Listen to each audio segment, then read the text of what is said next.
Hello there, and welcome back to the Sleepy Ocean. Tonight, we are going to drift into the ancient, wine-dark waters of the Mediterranean to encounter a force of nature so powerful that the earth itself trembles at his passing.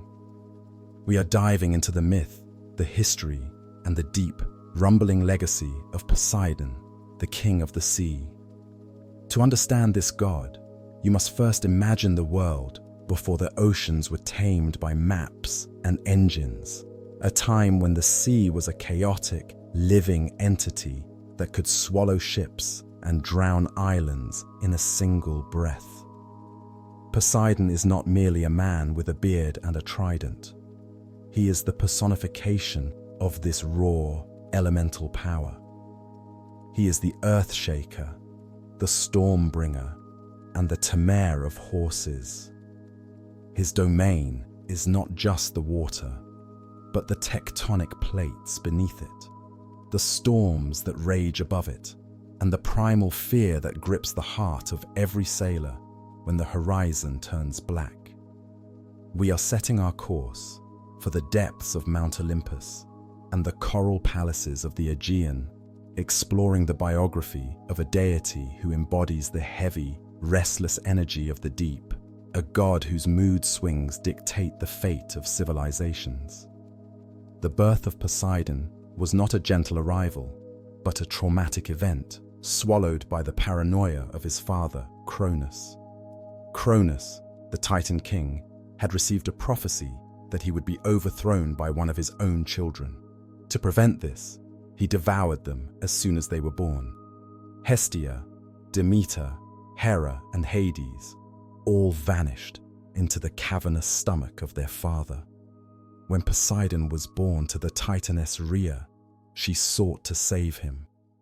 According to some Arcadian myths, she hid the infant Poseidon among a flock of lambs in a sheepfold and gave Cronus a foal to eat instead, claiming she had given birth to a horse.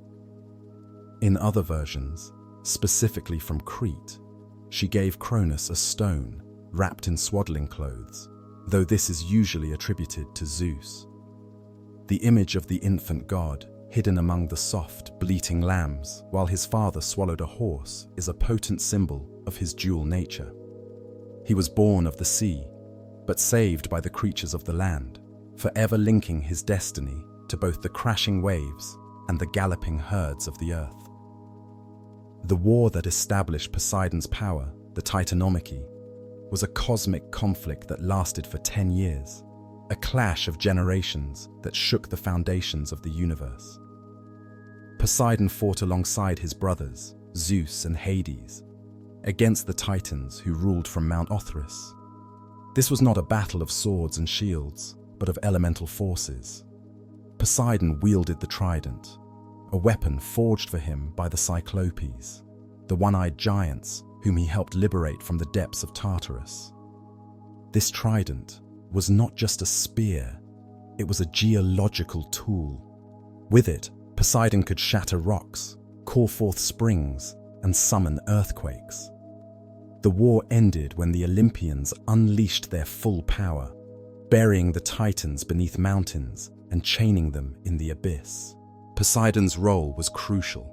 He secured the bronze gates of Tartarus, locking away the old order and establishing the new reign of the Olympian gods, a victory won through the brute force of the sea crashing against the stone of the old world.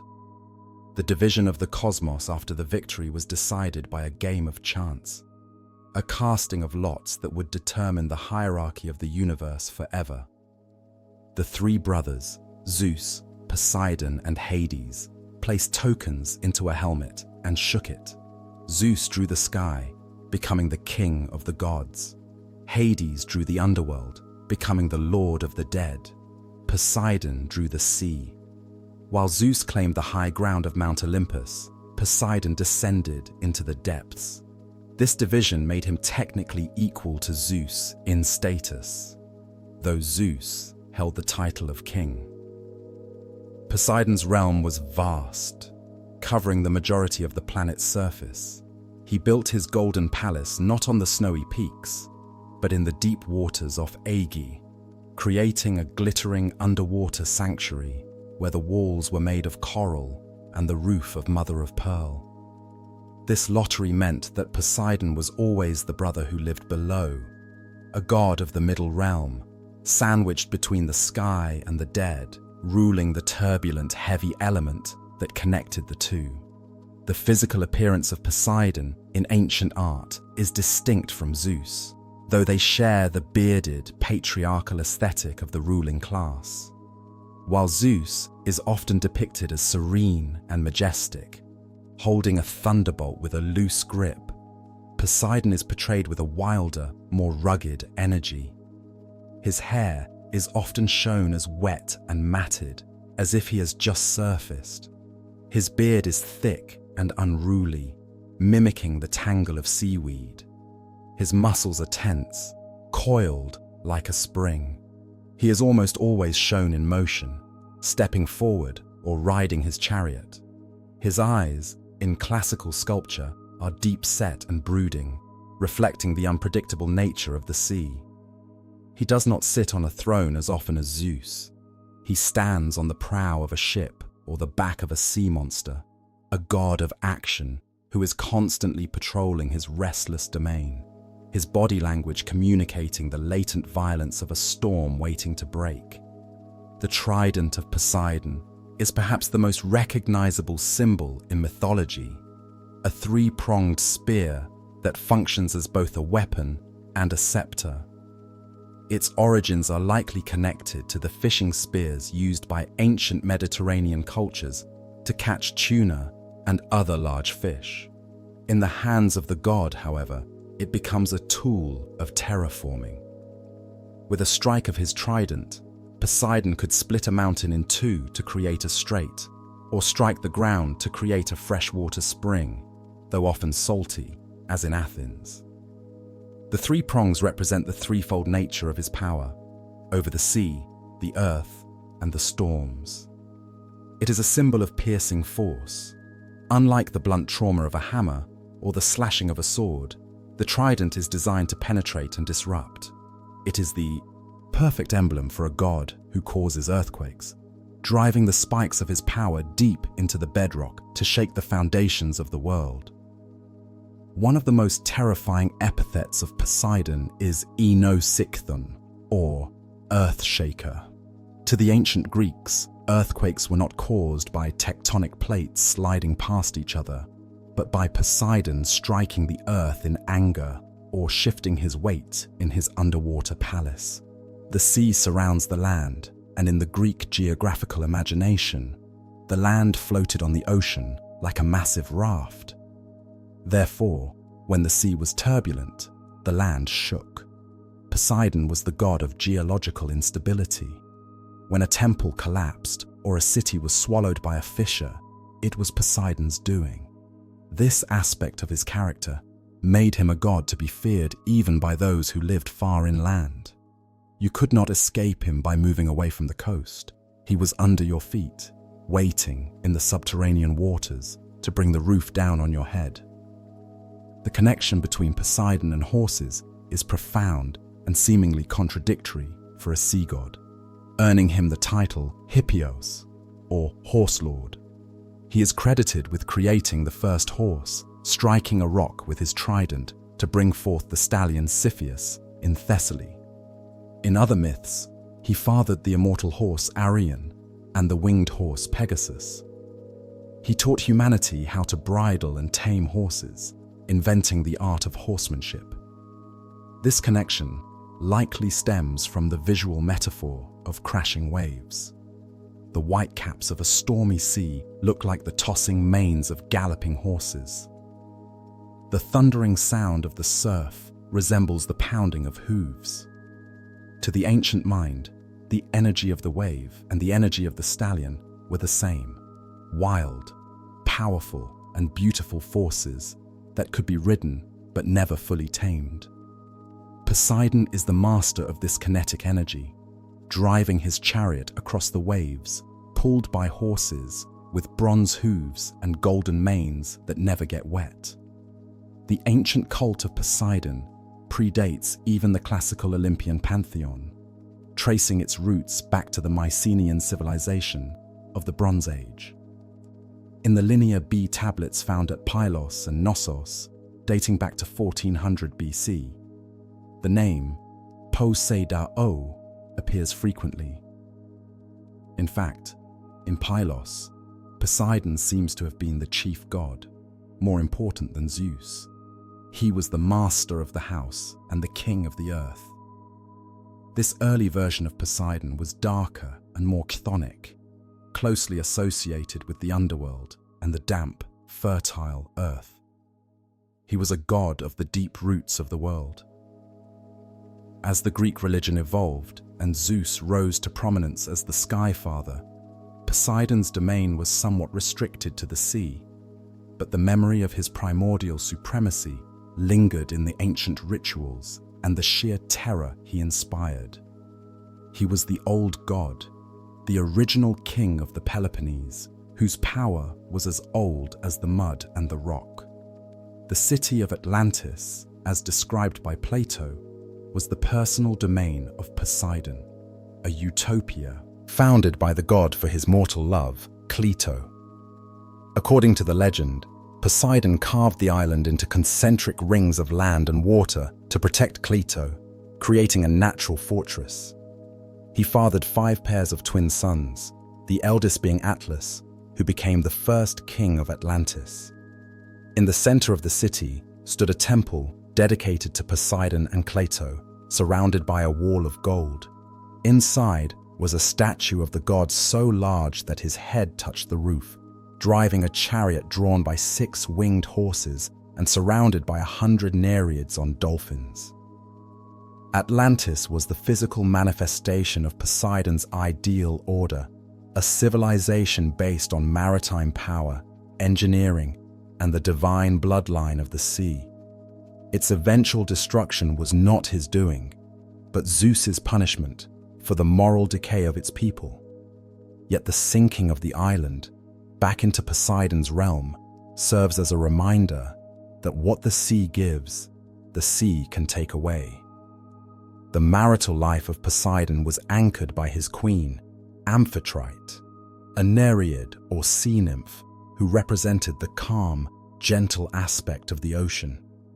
Unlike Zeus, whose wife Hera was his sister, Poseidon had to woo Amphitrite. Legend says she initially fled from his advances, hiding in the depths of the ocean near Atlas. Poseidon sent his loyal servant, the dolphin Delphinus, to find her. The dolphin pleaded Poseidon's case so eloquently and charmingly that Amphitrite agreed to marry the Sea King. As a reward, Poseidon placed the dolphin in the sky as the constellation Delphinus. Amphitrite is often depicted sitting beside him in their pearl-shell chariot, her hair covered in a net of gold, calming the waves that her husband stirs up. She is the silence after the storm, the blue tranquility that makes the sea habitable for life. However, like his brother Zeus, Poseidon was infamous for his many affairs and the monstrous offspring they often produced. One of the most tragic was his encounter with Medusa. Medusa was originally a beautiful priestess in the temple of Athena. Poseidon seduced, or in some versions, assaulted her on the floor of the temple. Enraged by this desecration of her sacred space, Athena punished the victim, transforming Medusa into a gorgon with snakes for hair and a gaze that turned men to stone. When the hero Perseus later beheaded Medusa, the children she had conceived with Poseidon sprang from her severed neck, the winged horse, Pegasus, and the giant Chrysaor. This myth highlights the destructive nature of Poseidon's desire. His touch could ruin a life, transforming beauty into monstrosity and birthing wonders from tragedy. Another notable offspring of Poseidon is the Cyclops Polyphemus, a giant shepherd who lived on an island, possibly Sicily. Polyphemus embodied the uncivilized, brute strength of his father. He did not build ships or live in a city. He lived in a cave, and ate raw flesh. When Odysseus blinded Polyphemus, he invoked the wrath of Poseidon. The god's hatred for Odysseus became the driving force of the Odyssey. Poseidon tormented the hero for 10 years, sending storms and sea monsters to keep him from reaching his home in Ithaca. This vendetta shows Poseidon as the god of grudges. He is relentless and unforgiving, a deity who does not forget an injury to his bloodline. The sea is vast, but Poseidon's memory is deep, and he will pursue a man to the ends of the earth to extract his pound of flesh. The contest for the patronage of Athens is one of the foundational myths of Greek civic identity, illustrating the tension between the gifts of the earth and the gifts of the mind. Both Poseidon and Athena desired to be the patron deity of the growing city in Attica. To settle the dispute, they agreed to a contest. Whoever gave the city the best gift would win. Poseidon struck the rock of the Acropolis with his trident, and a spring of water gushed forth. The people marveled at the water, but when they tasted it, it was salty, useless for drinking or agriculture. It represented naval power, but at a cost. Athena then struck the ground with her spear, and an olive tree sprang up. The olive tree provided food, oil, and wood, a symbol of peace and prosperity. The citizens, led by their king Cecrops, chose Athena. Poseidon, in a fit of sore-losing rage, flooded the Thriasian plain. This myth encapsulates the nature of Poseidon, powerful but often impractical, a god of raw force, who is often outwitted by the strategic intelligence of Athena. The sanctuary of Poseidon at Cape Sunion is one of the most evocative ruins in Greece, a temple perched on a sheer cliff overlooking the Aegean Sea. Built in the 5th century BC, its white marble columns act as a beacon for sailors returning to Athens. Lord Byron famously carved his name into one of the pillars, captivated by the romantic desolation of the site. Sailors would stop their ships below the cliff to offer sacrifices to Poseidon before embarking on a voyage, praying for safe passage. The location is perfect for the Earthshaker. Standing among the ruins, you are suspended between the solid rock of the cliff and the infinite blue of the sea, exposed to the wind and the spray. It is a place where the boundary between the land and the god's domain is thin, a high altar built to placate the mood swings of the ocean. The Isthmian Games, held near Corinth, were one of the 4 great Pan-Hellenic festivals, second only to the Olympics, and were dedicated entirely to Poseidon. Held every 2 years, these games featured horse racing and chariot racing, honoring Poseidon as the horse lord. The victors were crowned not with laurel, but with a wreath of wild celery or pine, plants associated with the damp earth and the sea. The location of the games, on the narrow isthmus of Corinth that separates the Peloponnese from the mainland, was sacred to Poseidon. It was a geographical choke point, a land bridge surrounded by water. The games were a celebration of athletic prowess and a religious festival where the Greeks acknowledged that their ability to travel and trade depended on the goodwill of the sea god. The deeper, darker aspect of Poseidon is revealed in his relationship with Demeter, the goddess of the harvest. While Demeter was searching for her abducted daughter Persephone, Poseidon pursued her with unwanted advances. To escape him, Demeter transformed herself into a mare and hid among a herd of horses in Arcadia. Poseidon, seeing through the disguise, transformed himself into a stallion and mated with her. From this union was born the horse Arion, who could speak human language, and a daughter whose name was forbidden to be spoken outside of the mysteries, known simply as Despoina, the mistress. This myth reinforces the chthonic link between the sea and the earth's fertility. The union of the sea god and the grain goddess produced a horse and a mystery, symbols of the untamable power of nature that exists outside of human civilization. The mood of Poseidon was seen as the direct cause of the sea state, creating a theology of weather forecasting. When Poseidon was happy, the sea was calm, and dolphins played in the wake of ships. This was known as Galean, the calm sea. When he was angry, his brow furrowed, and the waves rose in mountainous swells.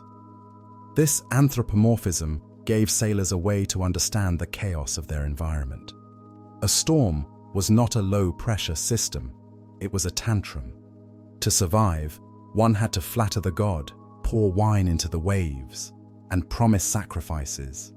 It personalized the ocean, turning a terrifying, indifferent void into a relationship with a powerful, emotional being who could be reasoned with, or at least bribed. The sacred animals of Poseidon extended beyond the horse and the dolphin to include the bull. The bull was a symbol of masculine power, fertility, and the roaring sound of the earthquake. In Crete, the bull was central to the worship of the sea god.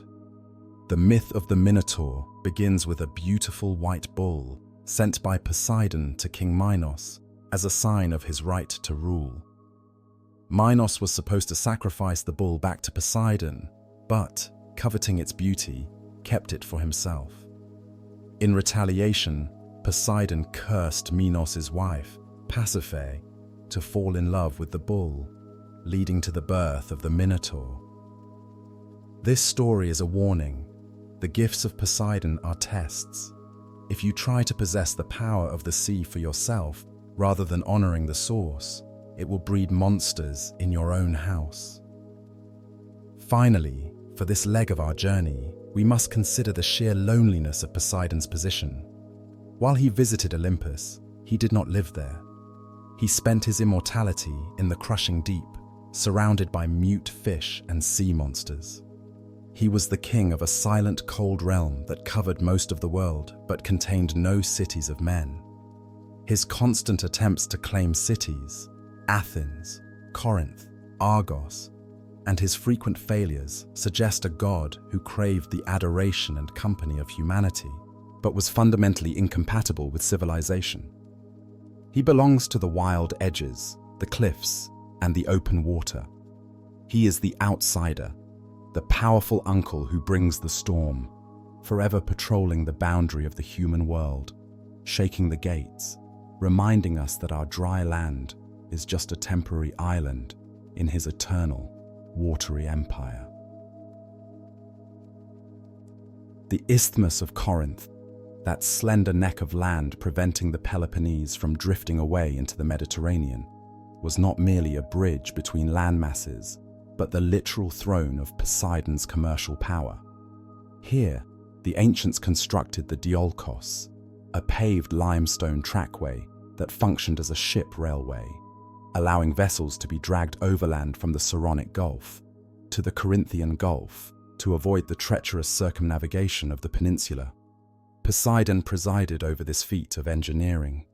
The grease used to lubricate the wooden runners, the sweat of the slaves hauling the triremes, and the groaning of the heavy hulls against the stone were all part of the liturgy of the Isthmus.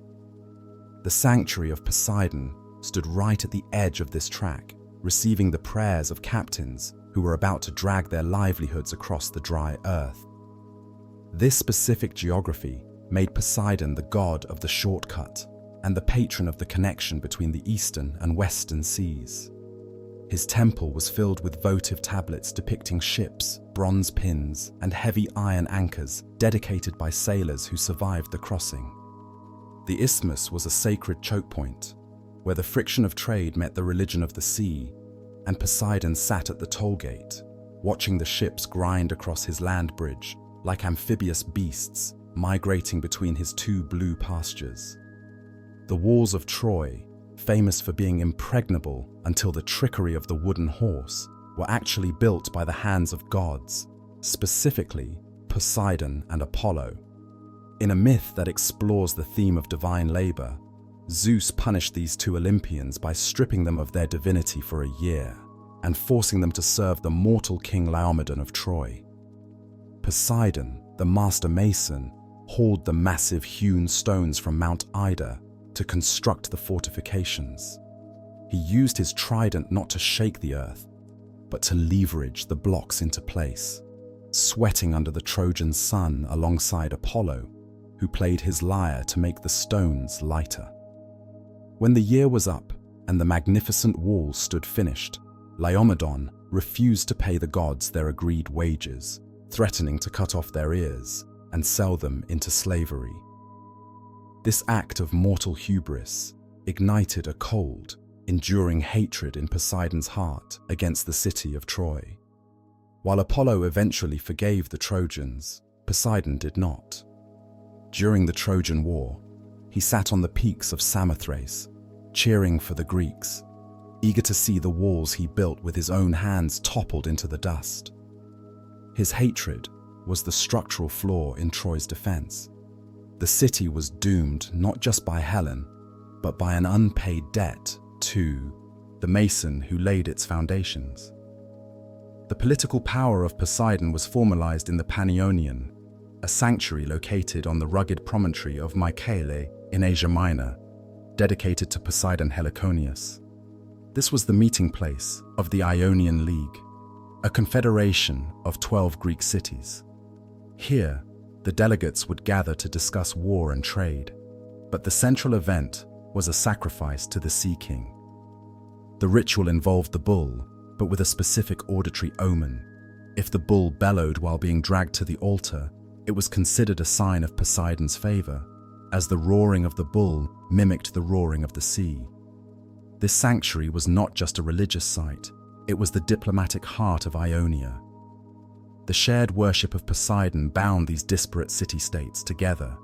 They saw themselves as a maritime brotherhood, united by the Aegean waves that washed their shores. The temple at Mycale had no roof, open to the sky and the sea wind, reinforcing the idea that Poseidon could not be contained by walls, only honored by the collective will of the sailors who relied on him for their survival and their liberty against the encroaching Persian Empire. While Poseidon is famously the Earthshaker, he also bore the epithet Poseidon Asphalios, meaning Poseidon, the securer or the stabilizer. This contradictory title reflects the ancient desire to bribe the force that causes the danger into preventing it. In earthquake-prone regions like Rhodes and Thera, temples were dedicated to Asphalios in the hope that he would keep the ground steady. The logic was that since he caused the tremors, only he could stop them. These temples were often built on fault lines or unstable ground, an act of architectural faith. Worshippers would pour libations of wine into fissures in the rock, feeding the god directly into the cracks of the earth. The statue of Poseidon Asphalios typically depicted him standing firm, his trident planted solidly on the ground, creating a visual anchor for the trembling world. It was a plea for solidity, asking the god of motion to grant a moment of stillness, turning the destroyer into the foundation of the city's safety. The chariot of Poseidon was drawn not by ordinary horses, but by the hippocampi, mythical beasts that were the perfect hybrid of the terrestrial and the marine. The front half of a hippocampus was a stallion, complete with forelegs and a flowing mane, often depicted as being made of sea foam or seaweed. The rear half was a serpentine, fish-like tail, covered in iridescent scales that coiled and thrashed in the water. These creatures had fins instead of hooves on their front legs, or webbing between their toes. In art, they are shown galloping across the surface of the waves without sinking, their tails propelling the god's chariot at speeds that whipped the spray into a mist. They represent the transition zone of the shoreline, where the galloping horse meets the swimming fish. The hippocampi were loyal only to Poseidon, wild and untamable to anyone else, living in the golden stables of the deep palace where they fed on ambrosia that drifted down from the surface, waiting for the command to harness up and ride out the storm. The contest for the city of Argos was another defeat for Poseidon, mirroring his loss in Athens, but with drier consequences. He competed against Hera, the queen of the gods, for the patronage of the Argolid region. The river gods of the area, Inachus, Cephasus, and Asterion, were chosen as judges. They voted in favor of Hera.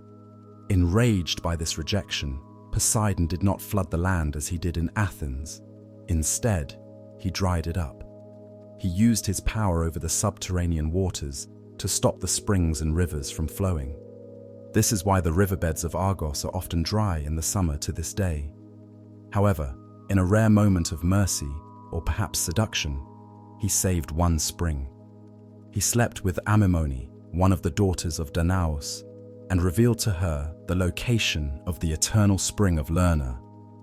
This duality, drying up the rivers in anger while creating a spring for a lover, showcases his capricious control over the hydrology of the land. He is the tapkeeper of the earth, able to turn the water on or off based on his mood and his romantic entanglements. The punishment of Cassiopeia and her daughter Andromeda involves the sea monster Cetus, a beast sent by Poseidon to ravage the coast of Ethiopia, or Joppa.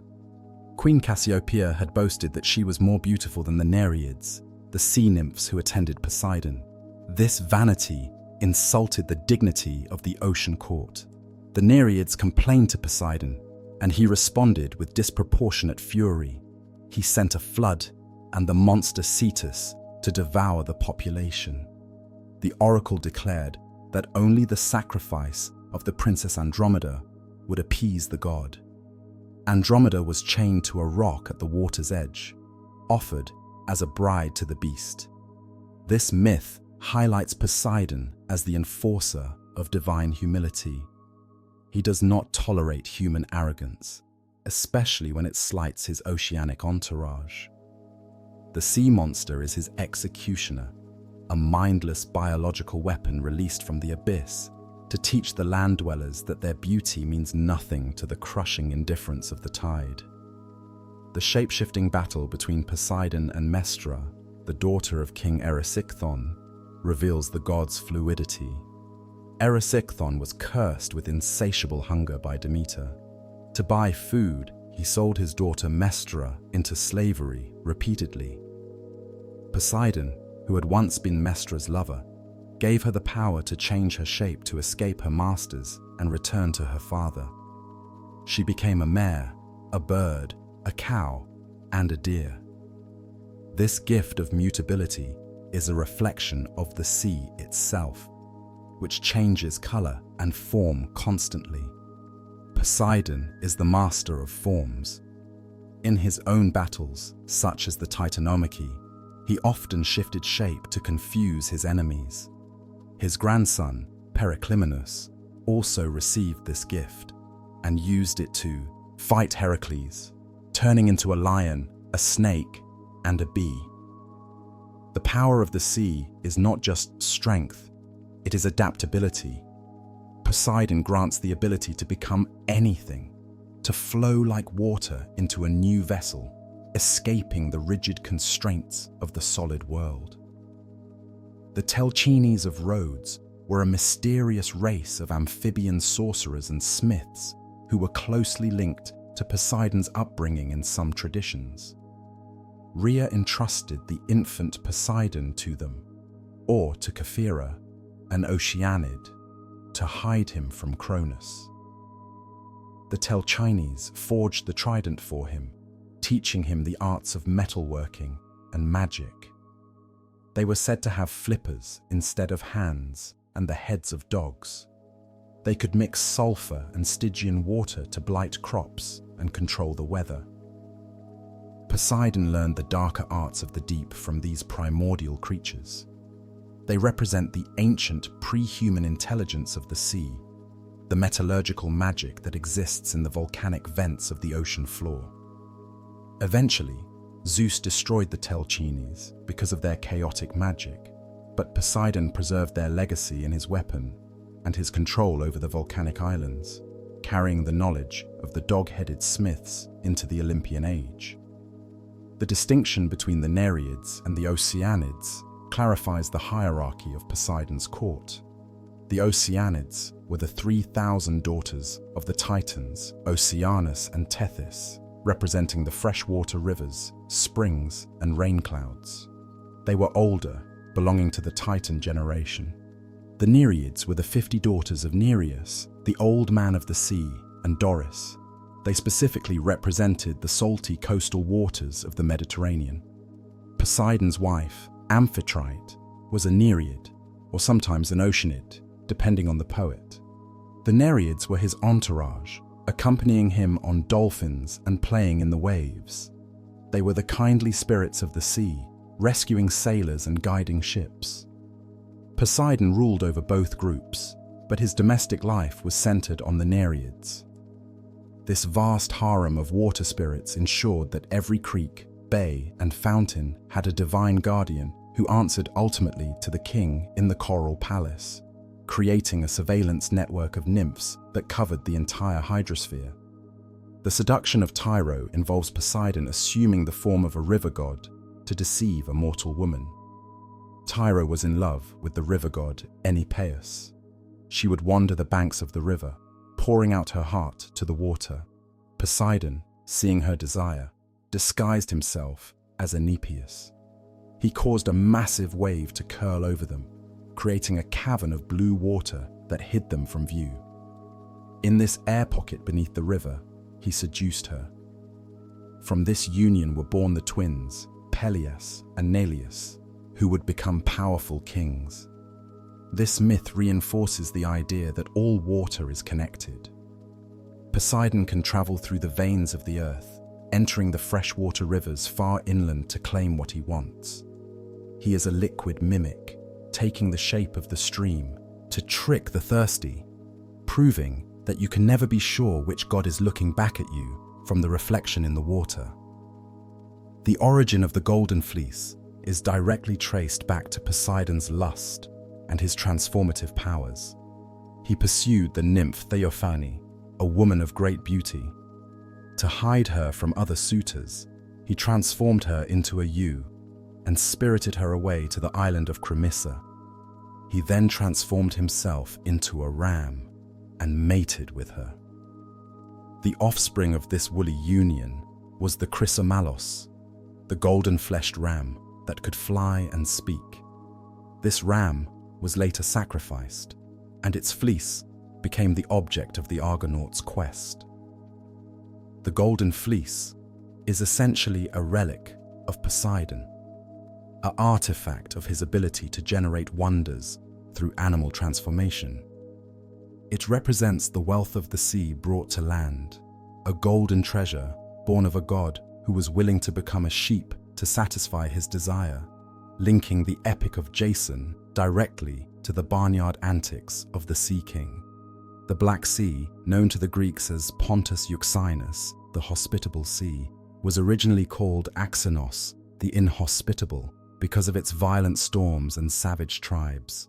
Poseidon's favor was essential for any Greek sailor daring to enter this dark, low salinity body of water. The Bosporus Strait, the narrow passage connecting the Mediterranean to the Black Sea, was seen as a gateway guarded by Poseidon. In the myth of the Symplegades, the clashing rocks that crushed ships, it was often Poseidon or Athena who helped the Argo pass safely. The Black Sea was the frontier, the edge of the civilized world. Poseidon's presence there was wilder and less predictable. To sail into the Pontus was to leave the familiar blue of the Aegean for a grey, foggy expanse where the waves were shorter and steeper, a domain where the sea god demanded stricter sacrifices and offered less mercy. The ritual of sacrificing horses to Poseidon involved a brutal and direct method of delivery: drowning. In Argos, at the freshwater spring of Dyne, which rose from the sea, the ancients would bridle fully caparisoned horses and throw them alive into the water. This was a sacrifice of kinetic energy to the source of kinetic energy. The drowning of the horse was a return of the gift to the giver. It acknowledged Poseidon's dual nature as the god of waters and horses. The struggle of the animal in the water The thrashing and the foam mimicked the action of the waves. This practice highlights the terrifying cost of divine appeasement. The most valuable animal in the ancient world, a war machine and a status symbol, was wasted in the water to ensure that the springs kept flowing and the earth stopped shaking. The Halia festival, held in Rhodes and other coastal cities, was a celebration of Halios, a local sea deity later absorbed into the cult of Poseidon. The festival featured games and athletic contests, but with a maritime twist. While we know little of the specific events, it likely included boat races and swimming competitions. The winners dedicated their wreaths to the sea. The festival was a way to synchronize the human calendar with the maritime season. It marked the opening of the sailing season in spring, when the winter storms of Poseidon abated enough to allow commerce to resume. It was a negotiation with the elements, a period of feasting and sport designed to put the sea god in a good mood before the merchant fleets launched their fragile wooden hulls into his domain. The story of Caeneus begins with a woman named Canis who was raped by Poseidon. After the assault, Poseidon promised to grant her any wish. Canis asked to be transformed into a man so that she would never suffer such a violation again. Poseidon granted the wish, turning her into the invulnerable warrior Caeneus. He also gave Caeneus skin that could not be pierced by any weapon. Caeneus became a great hero and a king of the Lapiths. However, his hubris grew, and he demanded that his subjects worship his spear. Zeus punished him by sending the centaurs to crush him. Since they could not cut him, they pounded him into the earth with massive tree trunks and rocks. Caeneus did not die. He was simply driven underground, perhaps transforming into a bird with golden wings. This myth shows Poseidon as a granter of transformative, albeit tragic, boons. He gave Canis the ultimate defense, impenetrability, which eventually led to a death by burial, returning the hero to the earth that Poseidon also ruled. In the Mycenaean Linear B tablets, the title Onax, Lord or High King, is frequently applied to Poseidon, often simply as Poseidon. In the Palace of Pylos, the tablets record extravagant offerings of oil, wine, and animals to him. This Poseidon Onax was a chthonic deity, deeply connected to the underworld and the ancestors.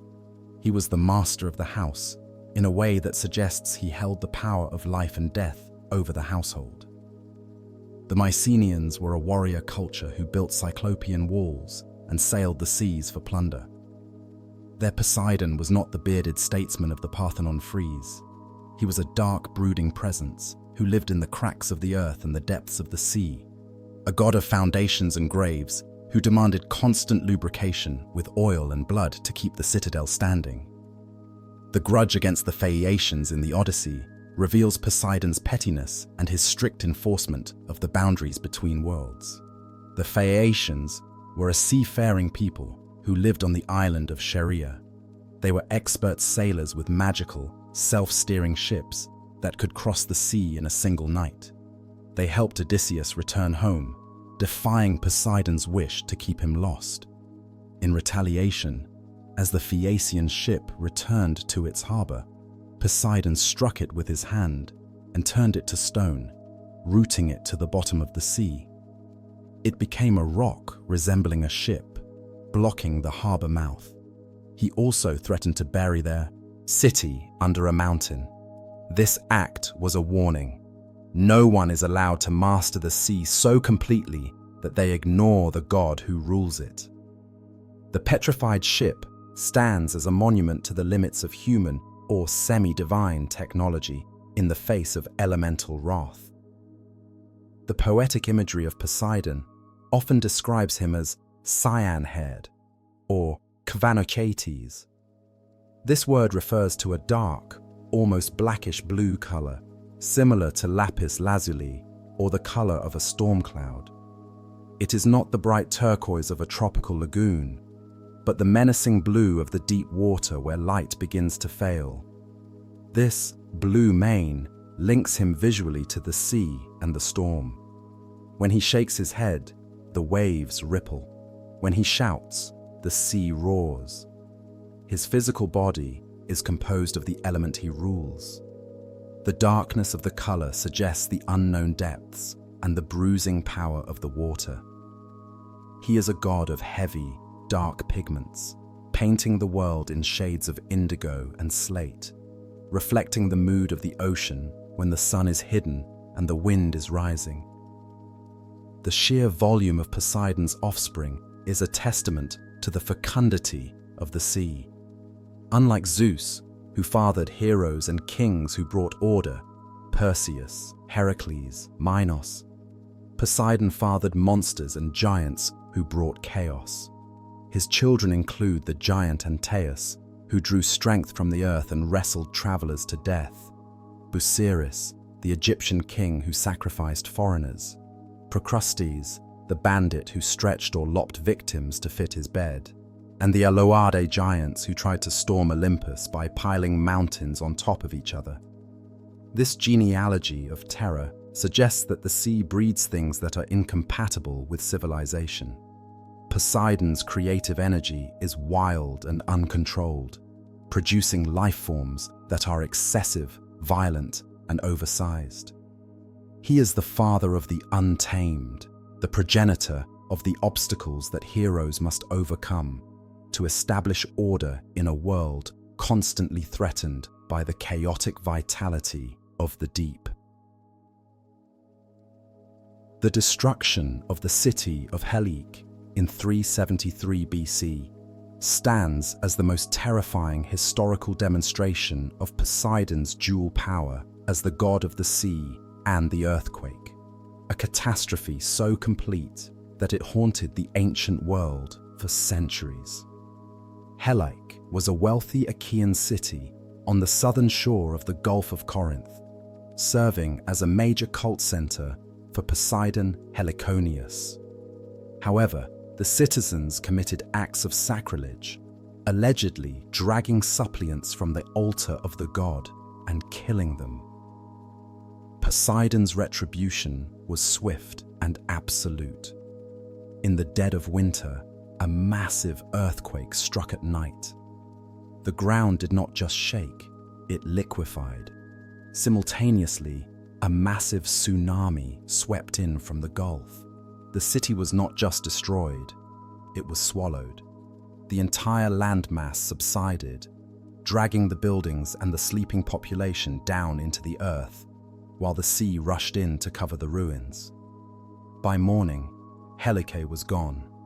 For centuries afterwards, sailors crossing the Gulf on calm days claimed they could see the submerged ruins of the city beneath the water, including a massive bronze statue of Poseidon standing upright in the deep, still holding a seahorse in his hand, snagging the nets of fishermen with his trident.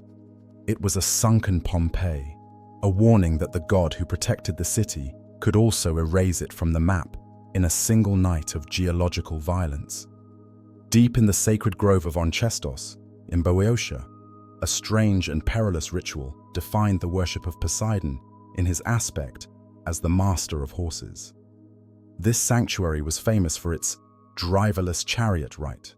A pilgrim would drive his chariot into the grove, which was sacred ground. At a specific point, the driver would leap from the moving vehicle, leaving the horses to gallop uncontrolled through the trees. The crowd watched in breathless silence. If the chariot crashed into a tree and shattered, it was believed that the god demanded the chariot as an offering, though the horses were spared. If the horses navigated the trees safely without a driver, it was a sign of divine favor. This ritual was a game of roulette played with kinetic energy, testing the mind of the horses against the will of the god. It symbolized the surrender of human control to the wild nature of Poseidon. The sound of the wooden wheels clattering over roots and the thundering of hooves in the dense woods created a theater of suspense, where the god's presence was felt in the steering of the frightened animals. The gateway to the underworld at Tyneron, on the southernmost tip of the Mani Peninsula, was a location where the domain of Poseidon overlapped physically with the domain of Hades. Here, in a sea cave battered by the waves, was said to be the entrance that Heracles used to drag Cerberus from hell. Poseidon was worshipped here as Poseidon Tainarios. The temple stood on the cliff, a bleak and windswept outpost at the end of the world. This sanctuary was a place of asylum. Escaped slaves and criminals who touched the altar were untouchable. The proximity of the sea to the land of the dead highlights the ancient belief that the ocean was a threshold. To die at sea was to be claimed by Poseidon, but the deep abyss of the ocean floor was the roof of the underworld. At Tyneron, the spray of the sea mixed with the sulfurous vapors of the cave, creating a liminal zone where the king of the deep and the king of the dead were neighbors, sharing the souls of the drowned and the damned. The first murder trial in mythology, held at the Areopagus in Athens, was triggered by the rage of Poseidon over the death of his son, Halirrhothios. Halirrhothios had attempted to violate Alcippe, the daughter of Ares, near a spring on the Acropolis. Ares, the god of war, caught him in the act and killed him. Poseidon, enraged by the death of his son, did not seek a blood feud but demanded a trial. He dragged Ares before a tribunal of the 12 Olympian gods on the hill that would become known as the Areopagus, Hill of Ares. This event marked a shift from the primitive justice of eye for an eye to the civic justice of the court. Poseidon played the role of the prosecutor, arguing for the rights of his bloodline. Although Ares was acquitted on the grounds of protecting his daughter, the myth establishes Poseidon as a litigant, a god who operates within the laws of the universe even while embodying its chaotic forces, willing to stand in judgment to avenge the spilling of his salt-laden blood. The herald of Poseidon, the merman Triton, embodies the soundscape of the ocean, specifically the roar of the waves that precedes a storm. Triton is depicted as having the upper body of a man and the tail of a fish, often with crab claw horns or green skin. His primary tool is a twisted conch shell, the kochlos. When he blows into this shell, it emits a sound so loud and terrifying that it put the giants to flight during the Gigantomachy, as they mistook it for the roar of a mighty beast. But the shell had a dual function. It could also calm the waves.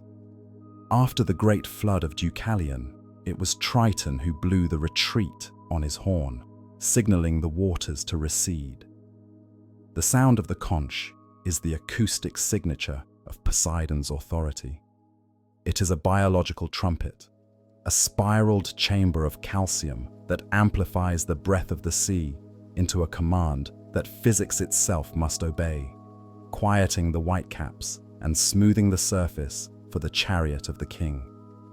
The figure of Proteus, the old man of the sea, represents the elusive, fluid nature of knowledge within Poseidon's realm.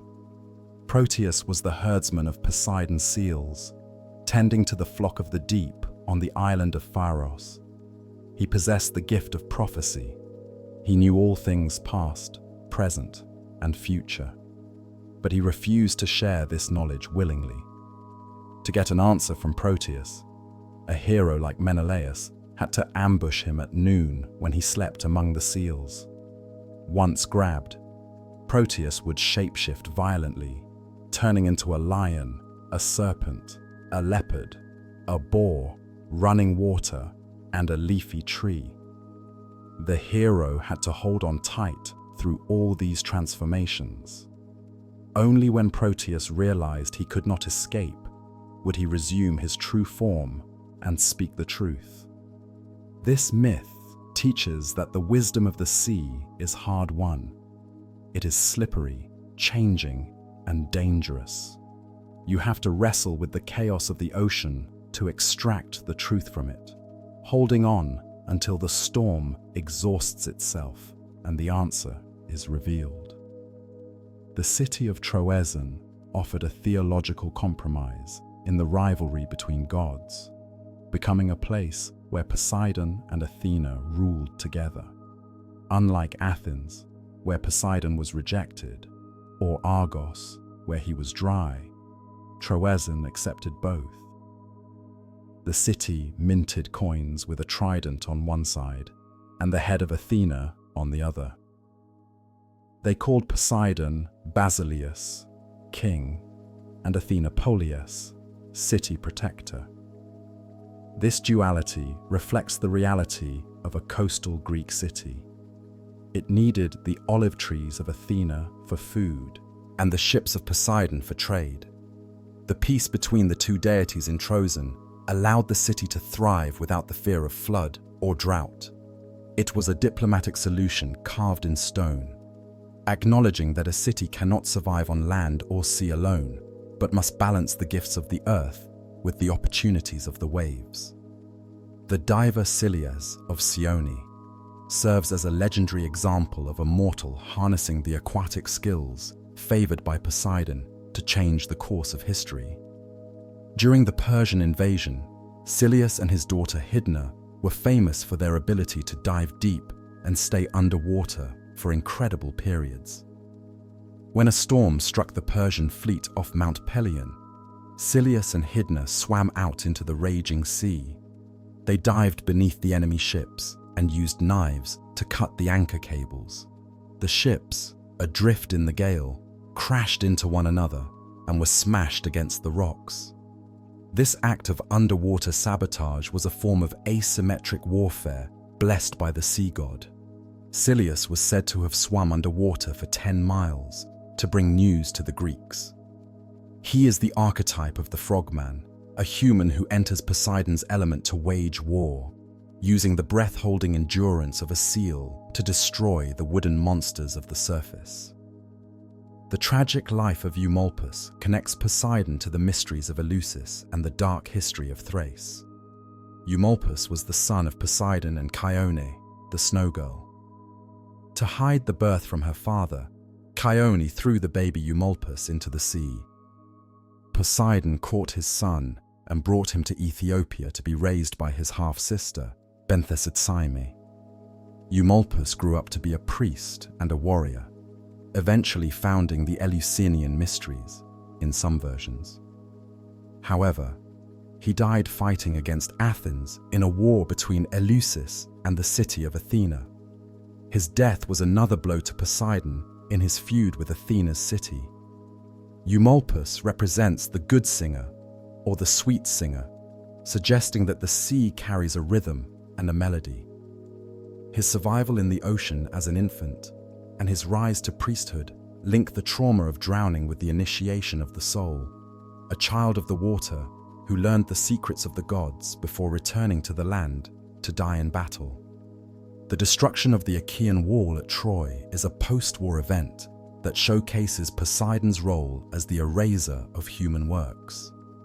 During the Trojan War, the Greeks built a massive defensive wall and a trench to protect their ships. They did this without offering proper sacrifices to the gods. Poseidon, offended by this construction, which rivaled his own wall of Troy, waited until the war was over and the Greeks had sailed away. Then he allied with Apollo. Apollo turned the rivers of Mount Ida to rush toward the wall, while Zeus poured rain from the sky. Poseidon himself led the assault, trident in hand, directing the fury of the waves against the fortifications. He washed the timber and stone foundations into the sea, smoothing the sand until no trace of the Greek camp remained. This act was a geological cleansing. Poseidon restored the coastline to its natural state, wiping away the scar of 10 years of war, proving that no human fortification can stand against the patience and power of the tide. The boxing match of Amycus, a son of Poseidon, reveals the brutal, physical nature of the god's offspring. Amycus was the king of the Bebryces in Bithynia. He was a giant of a man who forced all strangers to box with him. He had never been defeated, killing his opponents with a single blow of his massive fists. When the Argonauts arrived, Amycus challenged them. Polydeuces, Pollux, a son of Zeus, accepted. The fight was a clash of styles. The brute force of the sea sun versus the skilled technique of the sky sun. Amycus fought like a crashing wave, overwhelming and heavy, but Polydeuces fought like the wind, dodging and striking. In the end, skill won. Polydeuces landed a fatal blow to Amycus's ear or elbow. This myth frames Poseidon's strength as raw and unrefined, a heavy hand that dominates through mass and intimidation, but can be dismantled by the disciplined intelligence of the boxer, a metaphor for the way a skilled sailor navigates a storm. The Molionid twins, Eurytus and Ctetus, were sons of Poseidon, or Actor, who were physically conjoined, sometimes described as having 2 heads and 4 arms on one body, or 2 bodies joined at the waist. These Siamese twins of mythology were incredible warriors, driving a chariot into battle with perfect coordination. They defeated the army of Heracles, humiliating the greatest hero of Greece. Their strength came from their unity and their divine parentage. Poseidon saved them from death on the battlefield by enveloping them in a thick mist, snatching them away from Heracles' arrows. This rescue by fog is a recurring motif. Poseidon protects his own by obscuring the vision of their enemies. The twins represent the monstrous power of the double wave, the rogue force that hits twice as hard, a biological anomaly nurtured by the sea god to challenge the order of the heroes. The wrecker Nauplius was a son of Poseidon who used the sea as a weapon of vengeance. He was a master navigator, but after his son Palamedes was unjustly executed by the Greek leaders at Troy, Nauplius swore revenge. He sailed from port to port, spreading lies to the wives of the Greek kings, inciting them to commit adultery. Then, as the Greek fleet returned from Troy, he lit false beacon fires on the rocky cliffs of Cape Caphareus in Euboea. The Greeks, thinking they were approaching a safe harbor in the storm, steered their ships toward the lights. They were smashed against the jagged rocks. Nauplius stood on the cliff, watching the destruction. He used the truss sailors' place in lighthouses against them. He is the anti-lighthouse keeper, a son of the sea who weaponized the coastline, turning the hope of a safe landing into a shipwreck, embodying the treacherous nature of a lee shore. The concept of menace, or cosmic wrath, usually associated with Achilles, applies equally to Poseidon.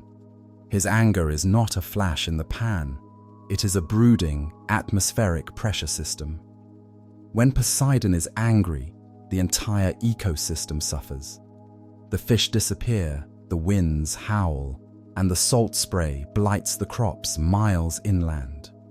This hydrotheological wrath required constant appeasement. Coastal cities would throw gold, jewelry, and wine into the harbor mouth. The marriage to the sea ceremony in later Venetian history echoes these ancient rites. It was a recognition that human prosperity is a fragile thing, floating on a reservoir of divine rage. To ignore Poseidon was to invite a sea change in your fortunes, a reversal where the wealth of the city is reclaimed by the deep. The votive tablets, or pinakes, dedicated to Poseidon found in sanctuaries like Pentascuphia near Corinth, provide a visual record of the working-class worship of the god. These clay plaques depict scenes of labor, men digging clay, potters firing kilns, and ships sailing with full cargoes. They were dedicated by craftsmen and sailors who relied on the export trade. Poseidon was not just the god of the storm, he was the god of the supply chain. If the sea was rough, the pots broke, or didn't reach the market. The tablets show a transactional relationship. I give this image of a ship so that my real ship doesn't sink. It grounds the mythology in the economic reality of the ancient world, where every merchant voyage was a gamble against the mood of the Sea King. The epithet Poseidon Petraios, of the rocks, in Thessaly, highlights his role in shaping the geography of the mountains. According to legend, the region of Thessaly was once a massive lake, enclosed by mountains on all sides. Poseidon struck the mountains with his trident, splitting the Vale of Tempe and allowing the river Peneus to flow into the sea, draining the plain. This act of terraforming created the fertile land of Thessaly. It shows Poseidon as a hydraulic engineer on a continental scale. He determines where the water sits and where the land dries out. He is the opener of valleys and the drainer of basins, the god who decides whether a valley is a lake or a farm, wielding erosion and tectonics as his gardening tools. The myth of Pelops and his chariot race is a pivotal moment where Poseidon's favor determined the succession of kings. Pelops, a beautiful youth, was the lover of Poseidon. When Pelops sought to win the hand of Hippodamia, he had to beat her father, King Oenomaus, in a chariot race. Oenomaus had horses given by Ares and killed all suitors who lost. Pelops went down to the seaside at night and called upon his lover. "If the gifts of Aphrodite count for anything," he prayed, "block the bronze spear of Oenomaus." Poseidon rose from the waves and gave Pelops a golden chariot drawn by winged immortal horses. With this divine equipment, Pelops won the race, also helped by sabotage. This myth underscores the homoerotic element in Poseidon's myths and his role as a patron of young men entering adulthood. He provides the vehicle for success, the divine horsepower needed to overcome the lethal challenges of the father figure. The role of Poseidon in the great flood of Deucalion was that of the enforcer. When Zeus decided to wipe out the Bronze Age of humanity for their wickedness, he called upon his brother. Poseidon laid aside his trident and simply opened the floodgates. He ordered the rivers to overflow their banks and summoned the sea to rise. The distinction is that Zeus provided the rain, but Poseidon provided the surge. The ocean swallowed the coastal plains, and the rivers swallowed the valleys. Only Deucalion and Pyrrha survived in a chest. This collaboration shows that total destruction requires the union of sky and sea. Poseidon's restraint is the only thing keeping the world from returning to a watery chaos. When he lets go, the boundaries of the map dissolve, and the world returns to the primordial state of Oceanus. The extraction of sea salt, a vital preservative in the ancient world, was under the implicit protection of Poseidon. Salt pans, shallow pools where seawater evaporated to leave white crystals, were often located near sanctuaries of the god. Salt was divine, theos hals, because it did not corrupt. It preserved meat and fish. It was the soul of the sea left behind when the water departed. Poseidon was the provider of this mineral wealth. The phrase "to share salt" meant to share friendship. By controlling the salinity of the sea, Poseidon controlled the ability of humanity to store food for the winter. He was the god of the pickle and the cured meat, the silent partner in the pantry of every Greek household. The imagery of the white horses of the sea is not just poetic, it is rooted in the physics of turbulence. When a wave breaks, air is trapped in the water, creating foam. This white, aerated water behaves differently than blue water. It is chaotic and lighter. To the ancients, this energy transformation from the heavy, rolling blue swell to the frantic, hissing white foam looked like the transformation of a sea spirit into a galloping animal. The crests were the manes. The sound of the breaking wave was the snort. Poseidon's chariot riding over the waves without sinking represents the mastery of this turbulence. He rides the foam, the chaotic interface between air and water, controlling the instability of the surf zone where the ocean releases its kinetic energy against the shore. The tragic death of Hippolytus, the son of the hero Theseus, serves as a brutal demonstration of how Poseidon's power could be weaponized by human curses. Theseus, believing a lie that his son had assaulted his stepmother Phaedra, used one of the 3 wishes granted to him by Poseidon to curse Hippolytus. As the young man drove his chariot along the coastal road of Troezen, the sea began to boil. A massive wave, described as a mountain of water, rose up and crashed against the shore. From the crest of this wave emerged a monstrous white bull, bellowing with a sound that echoed the earthquake. This bull from the sea was not a natural animal, but a manifestation of Poseidon's raw fury. The horses of Hippolytus, terrified by the supernatural beast and the roar of the ocean, panicked.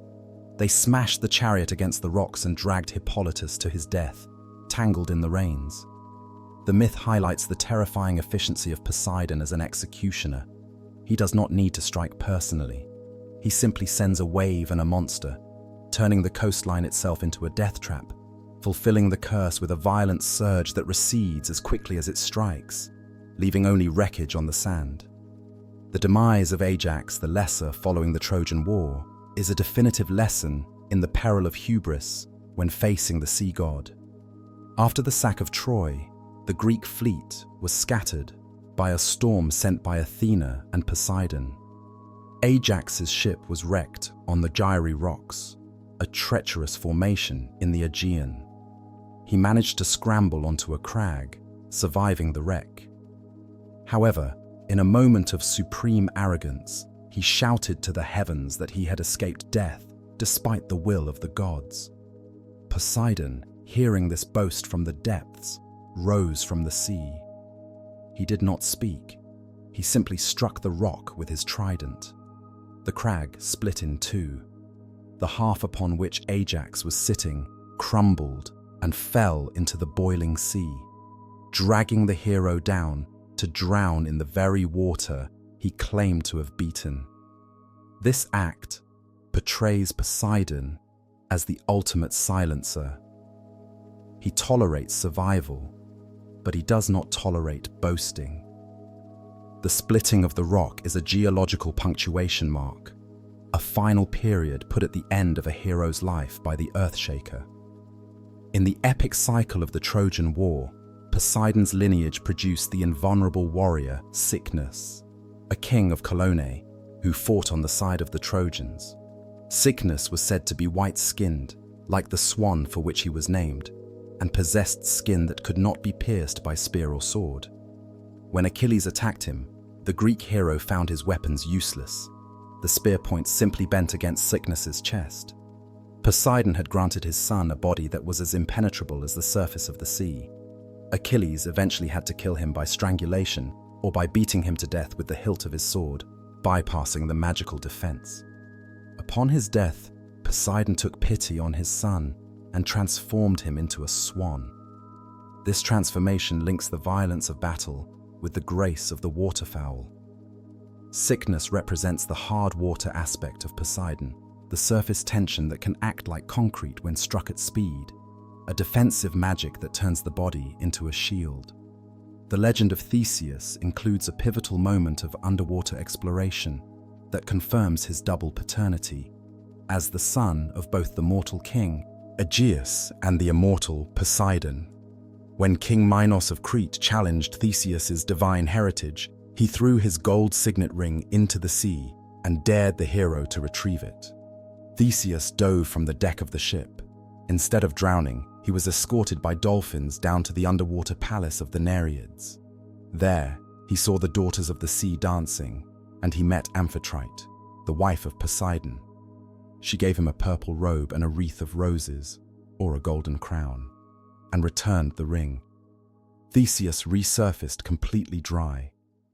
This miracle proved his lineage. The dive was a baptism in his father's element. It showed that for the son of the sea god, the ocean is not a hostile environment, but a home. a place where he can breathe and walk among the coral halls, while others hold their breath in fear. The historical salvation of the city of Potidaea in 479 BC is one of the few instances where a natural disaster is recorded as a direct military intervention by Poseidon. During the Persian Wars, the Persian general Artabazus laid siege to the coastal city. He tried to take advantage of an exceptionally low tide to march his troops around the seawall. However, as the army was crossing the exposed sand flats, the tide turned with unprecedented speed and violence. A massive tsunami, described by Herodotus as a flood tide higher than any seen before, swept in, drowning the Persian soldiers who were caught in the open. The Potidaeans attributed this miracle to Poseidon, whose temple and statue stood just outside the city walls and had been desecrated by the Persians. This event reinforces the idea of Poseidon as the guardian of the tide line. He controls the rhythm of the water, and he can weaponize the tide to protect his sanctuaries, turning the seabed into a graveyard for invaders. While typically associated with salt water, Poseidon bore the epithet Phytalmios, meaning the nurturer of plants, or he who promotes growth. This seems contradictory for a god of brine, but it reflects his control over the fresh water table. In the dry Mediterranean summer, the survival of crops depends on the groundwater rising to the roots. The Greeks believed this water ultimately came from Poseidon's subterranean ocean. He had the power to wash the salt out of the soil, or to send fresh springs to irrigate the orchards. In this aspect, he was worshipped by farmers as much as sailors. They offered him sacrifices to prevent the salinization of their fields. Poseidon Phytalmios is the gentler grandfather, the one who filters the poison from the water to feed the olive and the vine, bridging the gap between the sterile sea and the fertile earth. The Aloidae giants, Otus and Ephialtes, were twin sons of Poseidon who grew at a terrifying rate, 9 cubits wide and 9 fathoms tall by the age of 9. Their hubris matched their size. They threatened to storm Mount Olympus by piling Mount Ossa on top of Mount Olympus and Mount Pelion on top of Ossa to create a staircase to the sky. They also boasted that they would drag Hera and Artemis down to be their wives. Poseidon did not stop them. In fact, he often protected them. It was Apollo who eventually killed them with arrows, or they killed each other by accident while trying to shoot a deer sent by Artemis. These giants represent the storm surge capability of the sea. Just as the ocean can rise up to overwhelm the land, Poseidon's children can rise up to threaten the sky. They are the personification of the vertical ambition of the waves, trying to touch the stars and pull them down into the deep. The conception of these giants involves a strange and fetishistic ritual performed by their mother, Iphimedia. She fell in love with Poseidon and would go down to the seashore every day. She would scoop up seawater in her hands and pour it into her lap, allowing the brine to soak her clothes and skin. Through this repeated exposure to the element of the god, she conceived the twins. This myth eroticizes the shoreline. It suggests that the sea is potent. Mere contact with the water can impregnate the receptive earth. The act of pouring water into the lap is a sympathetic magic ritual, inviting the god to enter through his liquid form.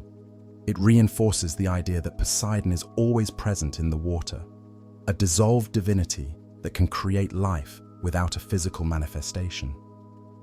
The hunter Orion, the giant who strides across the winter sky as a constellation, was a son of Poseidon given a specific miraculous gift: the ability to walk on water.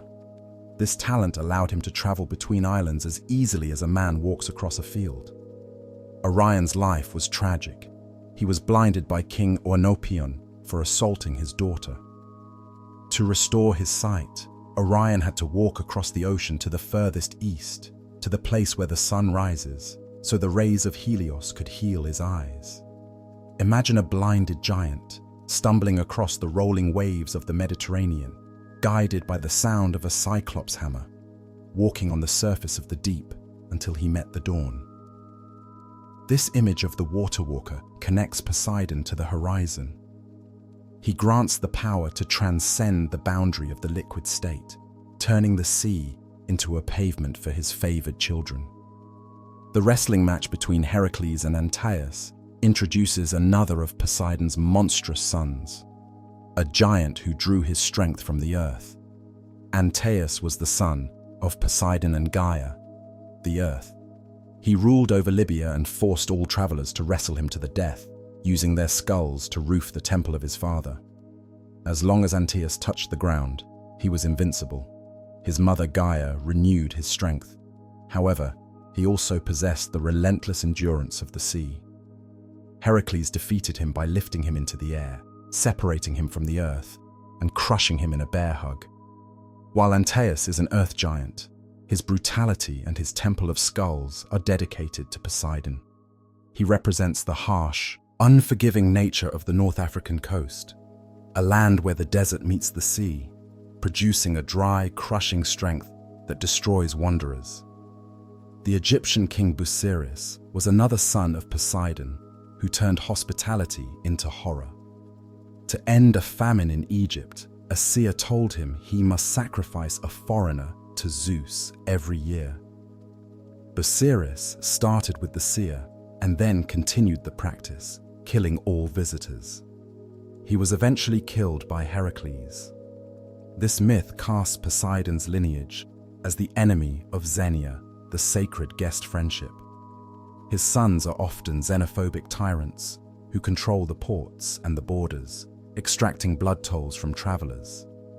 Busiris is the nightmare of the traveler, the king who welcomes you only to murder you. It reflects the danger of arriving in a strange port after a long sea voyage. The ocean might not kill you, but the son of the ocean waiting on the dock might. The rescue of Hesione mirrors the story of Andromeda, but involves the hero Heracles.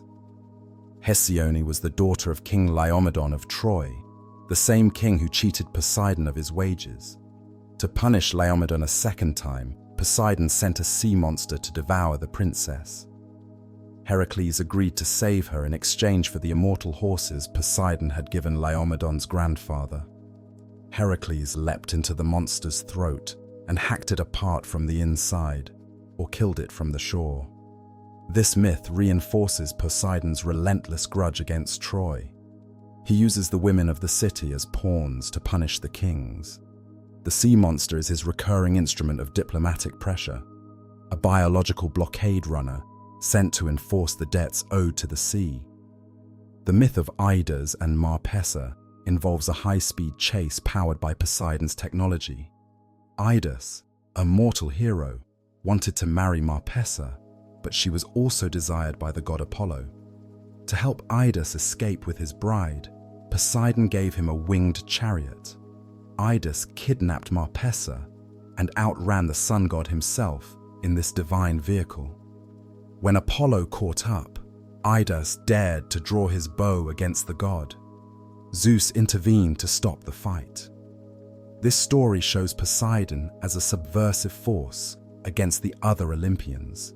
He aids a mortal in stealing a bride from his own nephew, Apollo. He provides the getaway car.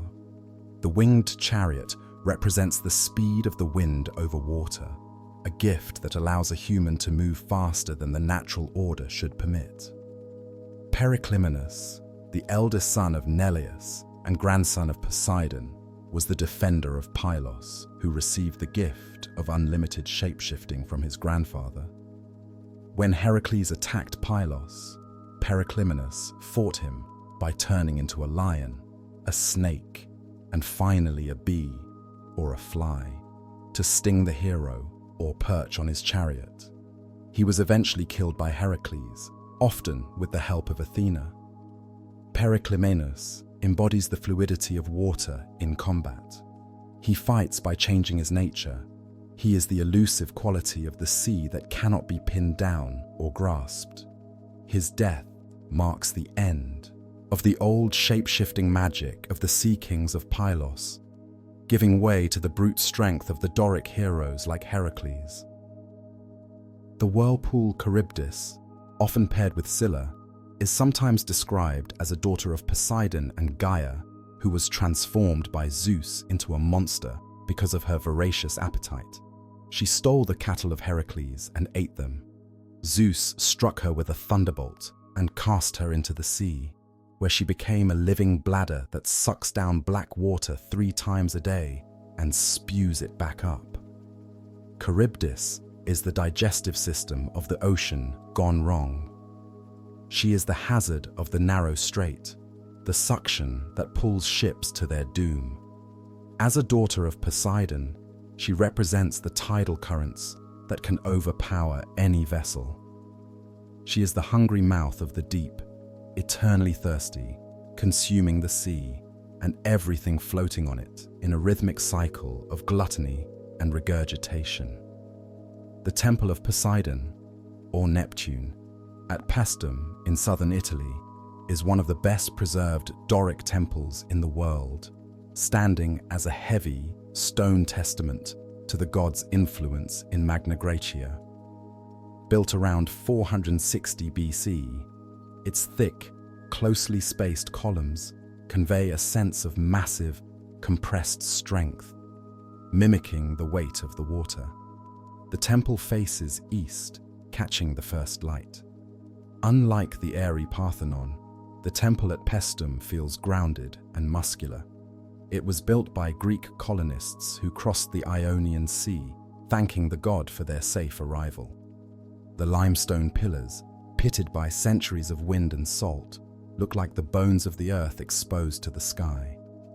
Walking through its aisles, one feels the solidity of the cult, a religion built on the fear and respect of the colonists for the sea that separated them from their homeland. The drainage of the Copaic Lake in Boeotia by the minions of Orchomenus was a Bronze Age hydraulic engineering project attributed to the favor of Poseidon. The minions built massive dikes and canals to drain the lake into natural sinkholes, creating fertile farmland. Poseidon was their patron, revered as the inspector of works. However, later, in a fit of anger, or perhaps just the natural hydrological cycle, Poseidon blocked the sinkholes, flooding the plain again and destroying the city. This cycle of drainage and flooding illustrates the precarious relationship between civilization and the water table. Poseidon allows humans to engineer the land, but he retains the kill switch. He is the master of the sinkhole, the god who can clog the drains of the world and turn a kingdom back into a swamp. In the mountains of Phegalia in Arcadia, there was a cave sanctuary dedicated to Black Demeter, a goddess with the head of a horse and snakes growing from her hair, holding a dolphin and a dove. This terrifying image commemorated her rape by Poseidon when they were both in horse form. The statue was made of wood and eventually rotted away. The locals neglected the cult until a famine struck. The oracle told them to restore the worship of the anger of the goddess. This archaic cult reveals the trauma at the heart of the Poseidon-Demeter myth. It is a worship of the dark, violated earth. Poseidon's presence here is not as a statue, but as the cause of the goddess's black mourning. He is the shadow in the cave, the wild horse that brought darkness to the harvest goddess. The phrase, quos ego, whom I, from Virgil's Aeneid, captures the supreme authority of Poseidon over the winds. When Hera bribes the wind god Aeolus to unleash a storm against Aeneas, Poseidon senses the disturbance. He rises from the sea, his serene face calming the waves. He summons the winds and begins to threaten them. Whom I will punish, but breaks off mid-sentence to first calm the sea. This grammatical break, or aposiopesis, illustrates his priority. Order first, punishment later. With a light touch, he dislodges Aeneas's ships from the rocks and smooths the water. This Romanized Neptune is more regal and disciplined than the Greek Poseidon. He acts as the policeman of the elements, refusing to let the winds riot in his domain without his permission, restoring the Pax Deorum with a stern look and a lifted hand. The sheer number of bandits and villains fathered by Poseidon, Sciron, Sinis, Cercyon, Procrustes, who haunted the coastal road from Troezen to Athens, suggests a deliberate strategy of disruption. These men terrorized travelers, violating the laws of hospitality and safe passage. Sciron kicked travelers off a cliff to be eaten by a giant turtle. Sinis tied them to bent pine trees and tore them apart. Theseus, another son of Poseidon, or stepson, had to kill them all to clear the way to Athens. This civil war between the sons of Poseidon represents the taming of the wild coast. Poseidon breeds the chaotic obstacles, and he also breeds the hero who must overcome them. The road to the city is paved with the bodies of the sea god's unruly children, a gauntlet of violence that tests the worthiness of the hero who seeks to claim his birthright. The floating island of Delos stands as a testament to Poseidon's role as the geological anchor of the Greek world. In the mythic age, Delos was an Adirondack wanderer, a chunk of rock drifting aimlessly across the Aegean Sea, blown by the winds and currents. When the Titaness Leto was searching for a place to give birth to Apollo and Artemis, fleeing the wrath of Hera, every stable landmass rejected her fear of the Queen of Heaven. Only the wandering Delos accepted her. To secure the island for the birth of the twin gods, Poseidon rose from the deep with a mighty strike of his trident, or in some versions by erecting massive adamantine columns from the sea floor. He pinned the island to the seabed. He stopped its drifting forever, transforming a floating hazard into the sacred center of the Cyclades. This act of stabilization allowed for the birth of the god of light and the goddess of the wild, proving that the stability of the earth itself is a gift from the sea god, who can choose to let the land float or lock it in place with the heavy, silent pillars of the deep. The tragedy of the nymph Halia on the island of Rhodes reveals the darker, maddening influence of the sea god's bloodline. Halia, a sister of the Telchines, was loved by Poseidon and bore him 6 sons and a daughter, Rhodos. These sons, however, were infected with a violent, oceanic hubris. When the goddess Aphrodite attempted to land on Rhodes, the sons of Poseidon arrogantly drove her away. In retaliation, Aphrodite cursed them with a madness that caused them to assault their own mother. Poseidon, witnessing this abomination, could not let them remain in the light of day. He used his power to bury his own sons deep underground, where they became the Proseoioi, the eastern demons, hidden from the eyes of gods and men. Halia, in her grief, threw herself into the sea and became the white-capped goddess Leucothea. This myth illustrates the volatile, destructive potential of Poseidon's offspring. His power is so raw that without the tempering of civilization, it creates monsters that even the earth cannot tolerate, forcing the god to become the jailer of his own children. The divine real estate exchange between Poseidon and Apollo regarding the Oracle of Delphi marks a pivotal shift in the spiritual geography of Greece. Originally, Delphi belonged to Gaia and Poseidon. The sea god spoke through the murmuring of the water and the rustling of the leaves. However, the young god Apollo desired the site for his own oracle. In a rare instance of peaceful negotiation, Poseidon agreed to trade his share of Delphi to Apollo in exchange for the station at Tainaron, the gateway to the underworld, and the island of Caloria. This trade symbolizes the transition from the chthonic, rumbling prophecies of the Earthshaker to the clear, rational light of the sun god. Poseidon retreated to the edges, to the capes, and the deep entrances. leaving the center of the world to his nephew. It was a strategic withdrawal, acknowledging that while the sea holds deep truths, the order of the new world required a voice that spoke from the sky, not the abyss. The hero Bellerophon, famous for taming the winged horse Pegasus, is often cited as the son of King Glaucus, but the deeper mythic tradition identifies his true father as Poseidon. It was Poseidon who provided the critical technology for Bellerophon's success.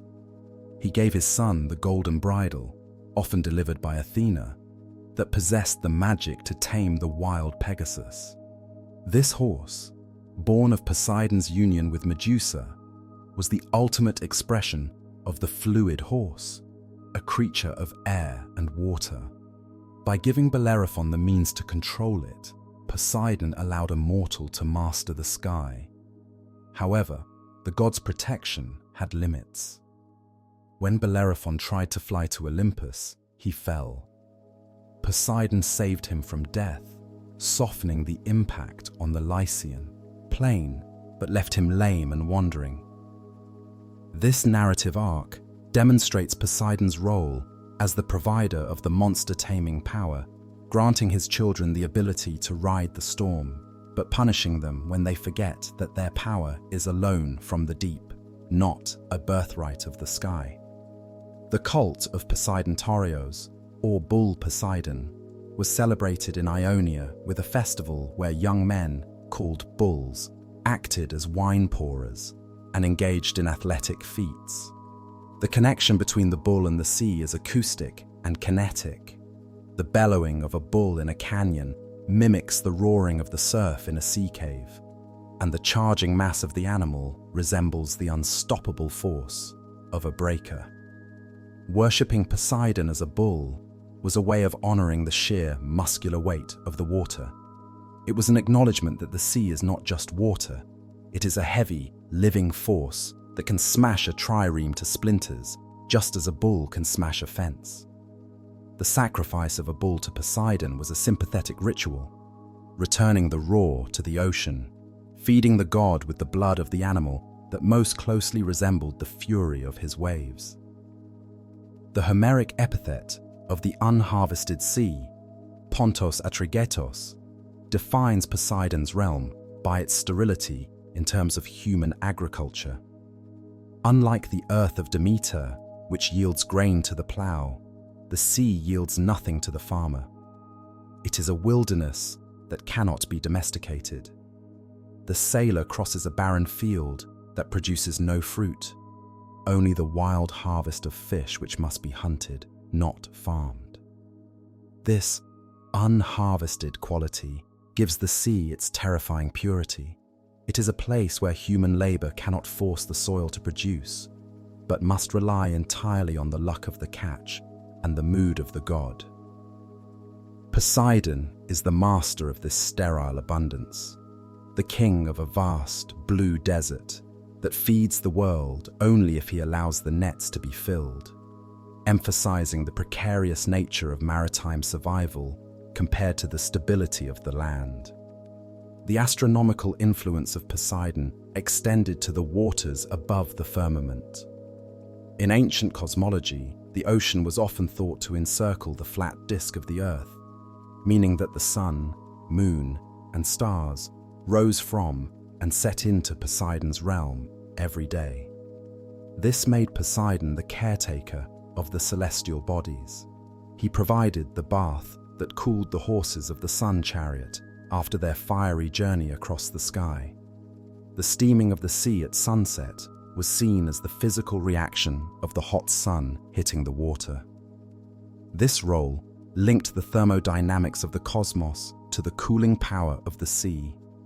Poseidon was not just the god of the water on Earth, he was the maintainer of the thermal balance of the universe, the heat sink that prevented the stars from burning up the world. The Roman transformation of the god into Neptune, Neptunus, absorbed the Greek mythology, but retained a distinct, local flavor related to fresh water. Originally, Neptune was an Italic god of springs, and inland hydrology, possibly paired with a goddess named Salacia, representing the leaping spring water. He was celebrated at the Neptunalia in July, the hottest, driest month of the year, when Romans built huts of branches and drank spring water to ward off drought. This festival highlights the critical importance of fresh water in the Mediterranean summer. The sea Neptune was a later imperial overlay, a god of the navy and the empire. But at his core, the Roman Neptune was the god of the drinking fountain and the irrigation ditch, the deity who kept the aqueducts flowing and the gardens green in the heat of the dog days. The sanctuary of Calaureia on the island of Poros served as the headquarters for a powerful maritime league known as the Amphictyony of Calaureia. 7 cities, including Athens and Epidaurus, formed this league, united by the worship of Poseidon. The temple was a place of asylum so potent that it functioned as a sanctuary for the persecuted for centuries. It was here that the great orator Demosthenes fled to escape the soldiers of Macedon. Trusting in the sanctity of the god, he took poison within the temple precinct rather than be captured, dying at the feet of Poseidon. This act consecrated the site as a place of ultimate refuge. It illustrates Poseidon as the guarantor of international law and neutral ground, a god whose house was a fortress against political tyranny, offering a final, safe harbor for the enemies of the state. The modern rediscovery of the city of Helaike in 2001 by archaeologists confirmed the ancient legends of Poseidon's wrath with chilling accuracy. For decades, researchers searched for the city underwater in the Gulf of Corinth, expecting to find columns on the seafloor. However, geological studies revealed that the coastline had shifted over 2,000 years. The ruins were found buried in an inland lagoon, covered by meters of silt and clay. The walls of the city were preserved in the mud, along with coins depicting the head of Poseidon. This discovery proved that the wrath was a liquefaction event. The earthquake turned the solid ground of the delta into quicksand, and the city simply sank into the earth before being covered by the tsunami. Poseidon didn't just drown the city, he buried it in a slurry of earth and water, mixing his 2 elements to erase the civilization so completely that it took 24 centuries to find the first stone. The relationship between Poseidon and the wind god Aeolus is one of hierarchy and delegation. While Aeolus kept the winds in a bag or a cave, he could not release them onto the sea without Poseidon's permission, or at least, he shouldn't. In the Aeneid, when Aeolus releases the storm against Aeneas at Hera's bribing, Poseidon treats it as a territorial incursion. He reprimands the winds, telling them, "Power over the sea and the savage Trident were given to me by lot, not to Aeolus." This establishes Poseidon as the supreme commander of the maritime environment. The winds are merely guests in his house. He allows them to blow to facilitate trade, but when they turn violent, he has the authority to silence them. He is the policeman of the gale, the force that orders the chaos of the atmosphere to respect the boundaries of the hydrosphere. The technological origin of the trident is likely linked to the tunny fishing spear used by Aegean fishermen for millennia. The trident is a tool designed to catch large, powerful fish. The 3 prongs ensure that the fish cannot twist off the shaft. By wielding this tool, Poseidon is identified as the great fisherman. He catches the earth, he catches the islands. The earthquakes are him spearing the land. This tool use grounds the god in the daily reality of the coastal people. He holds the same instrument that they use to feed their families, but magnified to a cosmic scale. It suggests that the power of the god is an extension of human technology, a projection of the fisherman's struggle to secure a catch from the reluctant and dangerous deep. The legend of the blue beard, or Keanochites' epithet of Poseidon, connects his physical form to the optical properties of deep water. The specific Greek word kainos refers to a dark, metallic blue, like blue steel, or the color of the deep sea where light is absorbed. It is not the cheerful blue of the sky. By describing Poseidon with a blue-black beard and hair, the poets were describing him as being made of the abyss. His mood is the mood of the deep water, cold, heavy, and crushing.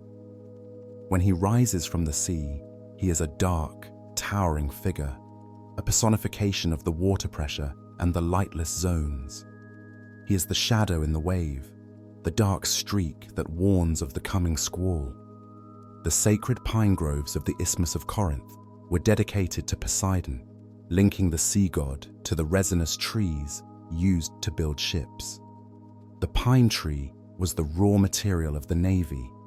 Its wood formed the hull, its pitch sealed the seams, and its resin flavored the wine drunk by the sailors. By holding the pine sacred, the cult of Poseidon acknowledged the biological foundation of maritime power. The victors of the Isthmian Games were crowned with pine wreaths, later celery, then pine again. This wreath was a symbol of the ship. To wear the pine was to wear the favor of the god who allowed the wood to float. It connected the forest to the fleet, honoring the tree that died to become a vessel for the Sea King. The myth of the wave-taming of the sea by the Dioscuri, Castor and Pollux involves powers granted by Poseidon.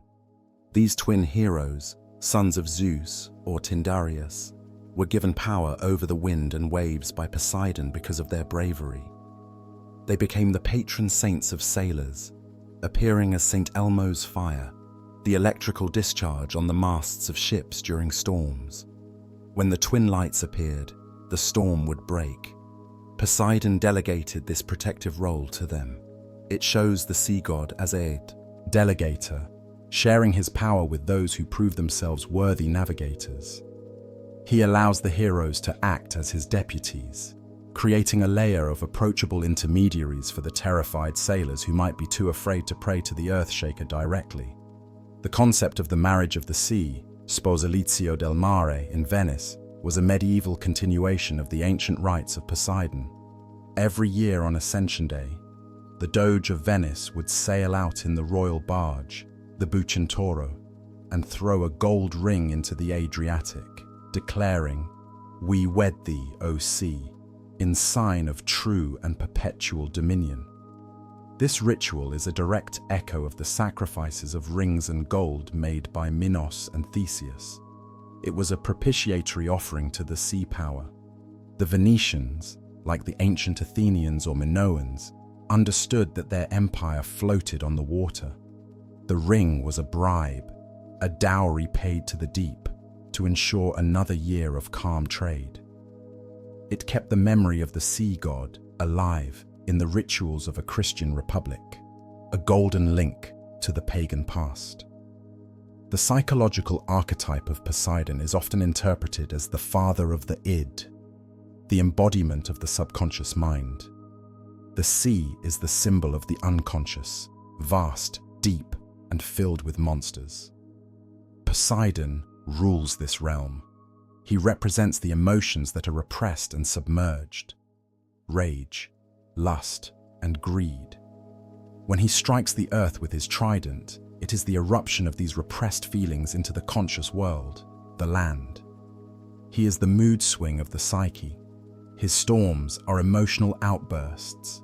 To make peace with Poseidon is to make peace with one's own hidden depths, acknowledging that the rational mind, Athena, Zeus, is just a small island floating on a boundless ocean of feeling. The fountain of Pyrene in Corinth serves as a hydrological monument to the grief of the water spirits. According to myth, Pyrene was a woman, or nymph, who cried so much for her son, who was accidentally killed by Artemis, that she turned into a spring. The water was sacred to the Muses and Pegasus. Pegasus was tamed by Bellerophon while drinking at this spring. The water of Pyrene was said to be the true water of inspiration. Poseidon's connection here is through Pegasus, his son. The spring represents the intersection of sorrow, inspiration, and the sea god's lineage. It is a place where the fresh water of grief mingles with the divine history of the horse, creating a source that poets and heroes sought out to gain the strength to ascend. The permanence of the sea ensures that Poseidon never truly dies in the cultural memory. He merely changes names. As the pagan world gave way to the Christian, the attributes of Poseidon were absorbed by Saint Nicholas, the patron saint of sailors. Saint Nicholas is often depicted calming storms and saving ships. Chapels to Saint Nicholas are built on the same headlands where temples to Poseidon once stood. The sailors still need a protector. The beard changed from black to white, and the trident became a crozier, but the function remained the same. A powerful, fatherly figure who controls the waves and listens to the prayers of the drowning. The sea demands a king, and humanity will always invent one to hold the trident, whether he lives on Olympus or in heaven. And finally, we come to the trident itself, resting at the bottom of the sea. In the end, the myths tell us that the gods withdrew, but the ocean remains. The power that Poseidon personified, the tectonic grinding, the hydraulic pressure, the storm surge, has not diminished. If anything, as the sea levels rise and the storms grow fiercer, the Earthshaker is more active than ever. The trident is the symbol of a force that cannot be bargained with, only respected. It lies in the deep, rusted perhaps, but still sharp, a reminder that we live on a blue planet, where the land is just a temporary exemption from the rule of the water. As we drift away from the coral palace and the shaking earth, leaving the Sea King to his eternal patrol, let the sound of the waves lull you. The storm has passed. The sea is calm. You are safe. You are drifting. Good night. If you enjoyed this voyage into the myth and power of Poseidon, I invite you to leave a like, subscribe to the channel, and share your thoughts in the comments below. It helps this little ship find its way to other sleepy travelers. But for now, let the current carry you. Let the deep water hold you. You are safe. You are drifting. Good night.